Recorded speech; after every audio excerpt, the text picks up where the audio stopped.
Hey everyone, sorry I haven't made a video in a while. I got pretty busy with work and we had renovations at my house a few months ago which kinda pushed back my schedule a little bit. Now that Halo Infinite, or at least the multiplayer, released earlier than expected, what are my first impressions of the multiplayer and how does it actually perform on PC? I already put a couple of hours into it, that is if you count the technical preview, and my opinions have not really changed all that much since then. Halo Infinite definitely has nailed down the combat loop that fans have been wanting for a long time, a return back to its roots, improving the weapon sandbox to give each weapon more purpose and rethinking how weapons are balanced. Not to mention the return of the classic art style but with a modern twist from the 343 era games. So far, Halo Infinite has managed to meet the expectations of older fans and newer fans of the series. Also, it was nice being able to play with friends again after for so long. The last game we played together was Halo 4 on the Xbox 360. Unfortunately, I couldn't play Halo 5 with them because Halo 5 never officially launched on PC and most of my friends were on Xbox One.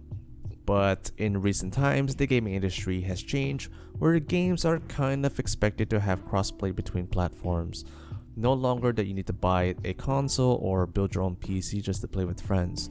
And Halo Infinite supports cross-platform between Xbox and PC. Now, this video is not going to be completely in-depth and going through every gameplay mechanics or maps. Maybe sometime in the future I can make a video on that. For now, I just want to specifically talk about the progression system, PC performance, feedback on maps, and feedback on the matchmaking system. All I can say regarding the gameplay is that this is the kind of Halo game I want. However, there is a lot of talk in the community right now about the current implementation of the progression system. People are frustrated that it takes much longer to level up and you can't earn any XP after completing a match. Even my friends agree that this system is terrible, likewise with the people who answered the poll on my channel voting no. Like, imagine doing so well in your games like getting the multi-kills or doing objectives but the game doesn't reward you any XP for your efforts. Doesn't that make you want to play the game less?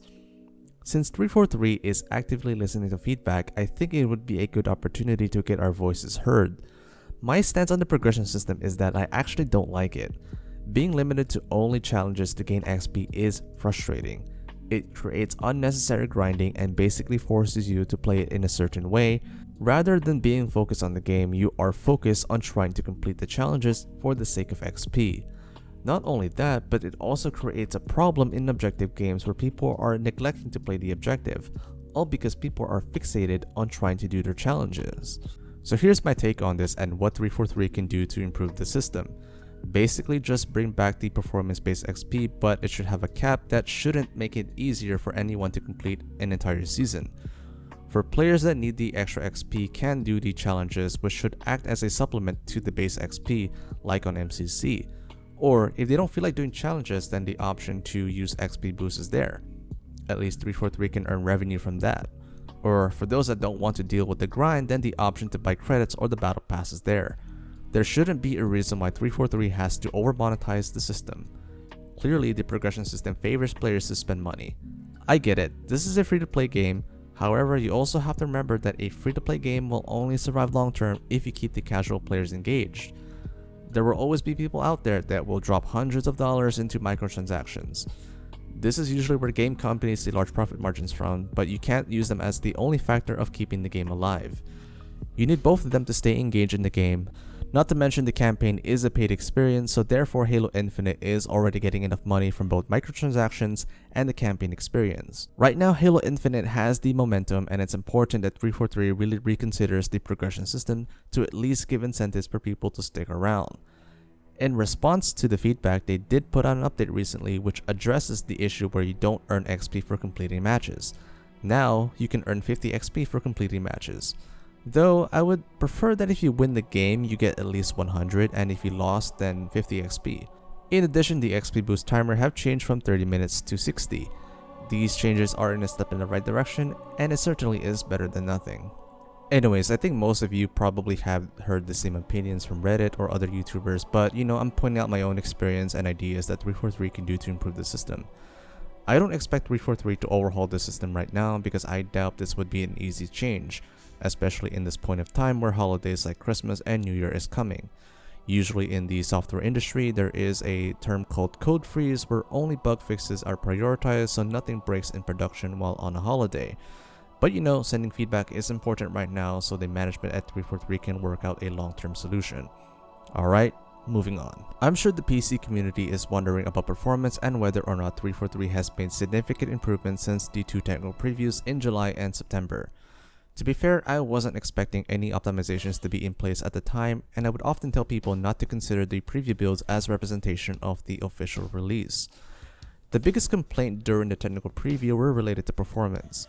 Even those with the best hardware were struggling to reach above 100 frames per second regardless of resolution or graphic settings. Then there were also VSync issues that were causing a ton of frame pacing issues. In case you are wondering what is frame pacing, in short, frame pacing or frame time is a measurement of how many milliseconds it takes to render a frame. When you have 60 frames per second as a target, the expectation is to have a frame time of 16.67 milliseconds. This number goes much lower as soon as you go above 60 FPS. But what matters is that the frame time is consistent, otherwise you will experience a lot of micro stuttering even if you are getting good frame rate. So does the beta launch of Halo Infinite fix a lot of those issues? I'd say yes. When I ran the tech preview on my PC, which has an AMD Ryzen 5 2600 and a Nvidia GTX 1660, I was only getting frame rates between 60 to 80. Sometimes that would even go lower if there's a lot of things happening on screen. No matter what graphic settings I use or resolution, it never changes. Changing the minimum and maximum frame rate didn't do anything either. The second tech preview, however, did bring minor improvements. I was getting 80 to 100 frames consistently. And now with the multiplayer beta build, I can even go as high as 100 to 120 frames per second, and the game does a good job maintaining that. The frame pacing issue is mostly fixed. It's a night and day different from the tech preview to what we have now. However, there does seem to be some interpolation issues that is noticeable when moving across the map quickly or simply moving the camera.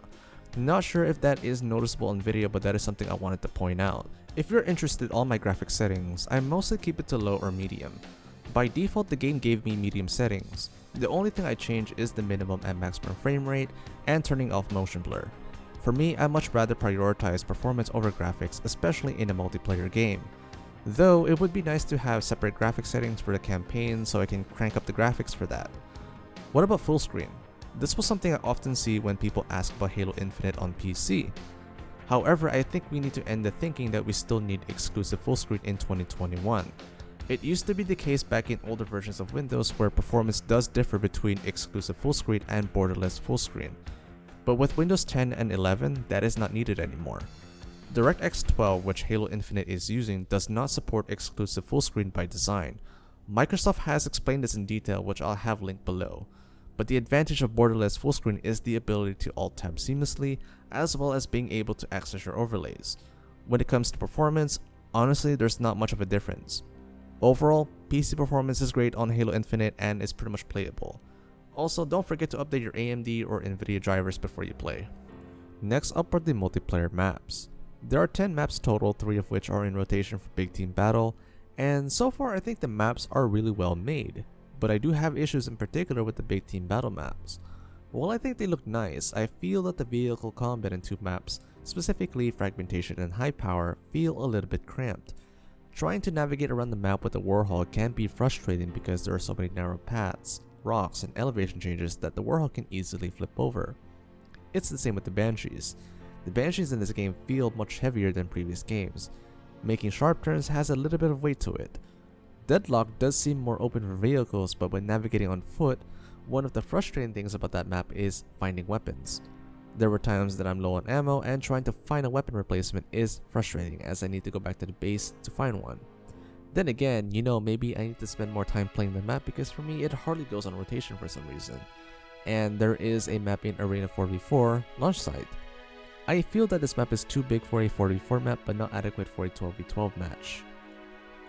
Next up is regarding matchmaking. The thing I don't understand is why are all the game types consolidated into one playlist? Meaning if I select Quick Play or Big Team Battle, every game type is in queue, from Slayer to Total Control to Oddball to Capture the Flag. You don't get to pick and choose what game modes you want to play, and I think this is a terrible solution. I don't know if this is final or only for the beta, but this needs to be changed. Also, the thing I don't hear from other people talking about is the match composer from MCC. That feature is really nice because you get to choose what game modes you want to play. If you want to play every game mode, then you can select everything. Or if you want to play Slayer, then just have Slayer selected. Give people the choice of what games they want to play because half of the games that I've been playing is mostly objective. Don't get me wrong, I like playing Capture the Flag, Oddball, and the new game type Total Control. But sometimes I just don't feel in the mood to play objective games and I much prefer playing Slayer. Having this feature return for Infinite would be pretty nice to have. I'm sure this is going to change when it launches on December 8, but we'll have to wait and see. And there you have it everyone, those are my first impressions and feedback on Halo Infinite's multiplayer. Definitely I'm going to miss playing MCC regularly, but you know, if you think about it, I've been playing these games for many years now and I want to play something new. It's actually been 9 years since I played a new Halo game, and yes, as mentioned earlier in the video, I skipped Halo 5 because I never bought an Xbox One, so for me it's quite a big gap between Halo games. Right now, I'm still getting used to things and figuring out new strategies because a lot of what I picked up in the last 20 years of Halo needs to be refined a little bit for Infinite. Also, I'm finally getting into competitive Halo, or at least participating in the ranked playlist. As of this video, I managed to make it to Diamond 1 in the solo, duo, and keyboard and mouse queue. That's all I have to say everyone. Even though the progression system is not that good, the gameplay and the sandbox of Halo Infinite is good. All 343 needs to do is improve the progression system and Halo Infinite's multiplayer will be pretty much the best. And of course, I'm definitely going to look forward to the campaign on December 8th. Let me know in the comments about your own thoughts about the progression system or your overall thoughts about the game. Thank you for watching and I'll see you in the next one. Bye for now. Cause I don't want nobody to change me now. Cause I like to be myself. If you're not agree, you can walk away. You can walk away. You can walk away. Something in my mind leads me within the night.